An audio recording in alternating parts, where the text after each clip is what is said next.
안녕하세요. 즐거운 책방입니다. 네, 오늘 소개해드릴 책은요. 그래도 계속 가라 라는 책이에요. 그래도 계속 가라. 네. 희망을 향해 내딛는 연약한 한 걸음이 맹렬한 폭풍보다 훨씬 더 강하단다. 할아버지가 손자에게 전해주는 삶의 지혜. 그러한 내용들이 담긴 책이에요. 오늘은 당금질에 대한 내용을 소개를 해드릴게요. 당금질이라는 것이 어떤 쇠를 모양을 만들 때 쇠를 가지고 어떤 뭐 낫이나 도끼나 뭐 그런 것을 만들 때 이렇게 달구잖아요. 불에 달군 다음에 빨갛게 달아오르면 그것을 두들겨서 모양을 만들어서 찬물에 식히고 그리고 또 다시 달궈서 또 모양을 만들고 찬물에 식히고 하잖아요. 그러한 과정을 계속 반복하잖아요. 그러한 것이 당금질인데 우리의 삶도 당금질과 같다는 거예요. 우리가 삶을 살아가면서 좋은 일이 있으면 힘들고 고통스러운 일이 있고 또 어떤 것은 또 노력이 필요한 부분도 있고 하잖아요. 그러한 과정들이 삶이라는 거죠. 그런 삶에 대해서 할아버지가 당금질로 표현을 하셨는데 그런 부분에 대해서 소개를 해드릴게요. 지금 이 순간 고달팠던 경험을 돌아보고 있다는 것은 우리가 그 어려움을 헤쳐 나왔다는 뜻이란다. 역경이 되게 그렇듯 그 경험이 희생을 요구했을 수도 있지만 무엇을 잃었든지 간에 여하튼 그 어려움을 헤쳐 나오지 않았니? 살아남았다는 것 자체가 곧 성공을 의미한단다. 어려움을 되돌아보면서 배울 수 있다는 것이 가능하다는 것을 알게 되거나 떠올리게 되었으니 말이다. 경험이나 역경이 우리가 강해질 수 있음을 깨우쳐 주거나 상기시켜 준 것이란다. 네. 여기서 한 이야기가 나오는데요. 그 이야기를 해드릴게요. 어떤 마을이 있어요. 그 마을에는 정말 없는 것이 없어요.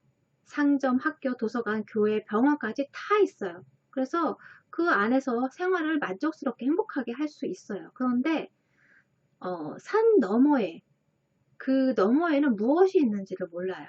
그 마을에는 아주 다른 마을과 동떨어진 그런 뚝 떨어진 골짜기거든요. 그래서 그 마을만 이렇게 형성이 되어 있는 거예요. 그래서 그 마을을 떠나면 다른 마을로 갈 수도 있잖아요. 다른 세상을 경험하고 싶어서. 그러면 거기에 따르는 의식이 있어요. 그 마을을 떠나기 위해서는 한 가지 의식을 치러야지만 그 마을을 떠날 수가 있어요. 어떤 의식이냐면 한쪽 끝에서 마을의 한쪽 끝에서 가장 높은 산을 올라가면 그 꼭대기에 도로에 포장이 되어 있는 도로가 나와요. 그리고 버스가 다닐 수 있는 도로가 나와요. 그 꼭대기를 걸어서 가야지만 버스를 타고 다른 마을로, 다른 세상으로 갈 수가 있는 거예요. 그래서 그 한쪽 끝에서 출발을 해요. 근데 그 산이 어떻게 가파르냐면 2km가 되어 있는데 거리가 2km인데 정말 가파르게 되어 있어요. 그리고 나무로 계단으로 되어 있고요. 그 다음에 양쪽이 다 나무, 목재로 다 막혀 있어서 처음에는 넓은 길이에요. 넓은 계단으로 되어 있어서 여유롭게 가요. 여유롭게 가는데 어느 정도 가면 갈수록 이게 점점 좁아지면서 그리고 계단의 폭도 좁아지는 거예요. 점점. 그리고 가파라지고 하다 보니까 정말 인내와 끈기와 그러한 고난의 그런 과정들을 겪지 않으면 그 산을 넘어갈 수가 없는 거예요. 어떤 사람이 그 과정을 겪고 정말 헉헉대면서 심장이 터질 것 같이 폐가 막 확 불타오르는 것 같은 그러한 느낌으로 그 꼭대기까지 올라갔어요. 그런데 그 사람이 떠나기 전에 부모님이 작별 인사를 했어요. 그러면서 그 아들한테 그렇게 이야기를 했어요. 정상에 가면, 꼭대기에 가면 선물이 기다리고 있을 것이다 라고 이야기를 해주었어요. 그런데 정상에 갔어요. 정말 정말 너무 가파르고 폭도 너무 좁고 계단도 너무 좁아서 비좁아서 간신히 정말 양쪽에 그 손잡이를 꽉 부여잡고 하나씩 쉬었다 가고 하나씩 쉬었다 가고를 반복하면서 정상까지 올라왔는데 정말 도로가 포장된 도로가 나왔어요. 그런데 아무리 둘러봐도 선물이 없는 거예요. 그래서 분명히 선물이 있다고 했는데 왜 없을까 하면서 두리번거리는데 버스가 마침 왔어요. 그래서 버스를 딱 타고 보니까 되돌아보니까 거기에 이렇게 써 있었어요. 뭐라고 써 있었냐면요. 강인함은 노력과 고통의 선물이니라. 네, 이렇게 써 있더래요. 강인함은 노력과 고통의 선물이니라. 네, 그 계단을 올라가는 동안 양 옆에 주변에 뭐가 있는지 아무것도 볼 수 없는 그러한 계단이었어요. 그러다 보니까 답답하고 힘겨울 거 아니에요. 혼자 외로이 가야 하는 그 길이잖아요.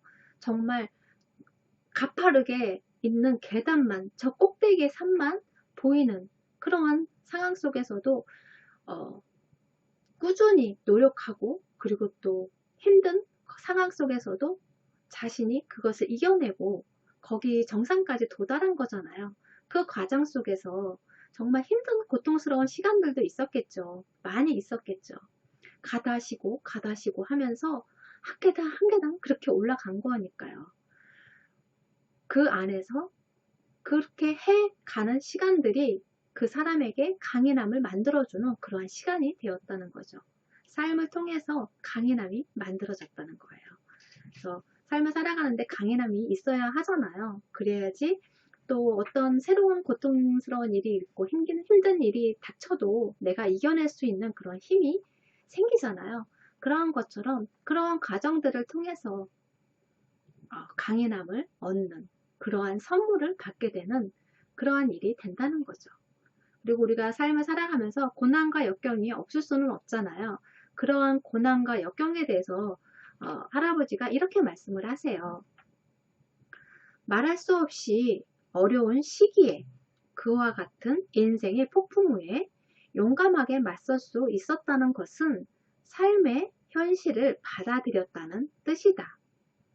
왜냐하면 나쁜 일이 일어나리라는 현실을 거부한다고 해서 그런 일이 일어나지 않도록 할 수 있는 건 결코 아니거든.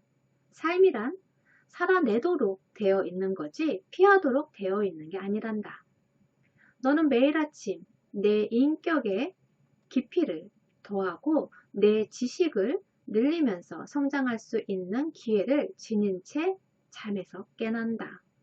아무리 하찮아 보이는 경험일지라도 모든 경험은 다 선물이지. 마찬가지로 내가 살아가면서 만나는 모든 사람들, 그가 친구든 적이든 간에 모두 다 선물이라고 할 수 있단다. 왜냐하면 어려운 상황이나 다루기 힘든 사람들에게서 우리는 인내와 관용을 배우기도 하는 법이거든. 그러면서 할아버지가 당금질에 대해서 물어보세요. 그랬더니 이제 손자 제레미가 이렇게 이야기를 하죠. 당금질이란 뻘겋게 달궈진 강철을 차가운 물에 집어넣는 과정이에요. 그렇게 물에 담금으로써 강철을 더욱 강하게 만드는 거잖아요. 그렇게 이야기를 하죠. 그랬더니 할아버지가 그거에 대해서 이렇게 말씀을 하세요. 이따금 우리는 느닷없이 위기나 어려운 사건에 빠지게 된단다. 하지만 그 일들을 통해 우리는 보다 강해질 수 있어. 물론 그 실망이나 슬픔, 비탄과 같은 어려운 현실에 잘 대처하는 당금질을 통해서만 얻을 수 있는 보상이지. 그러한 감정을 거부하지 않는 것도 그 과정의 일부야.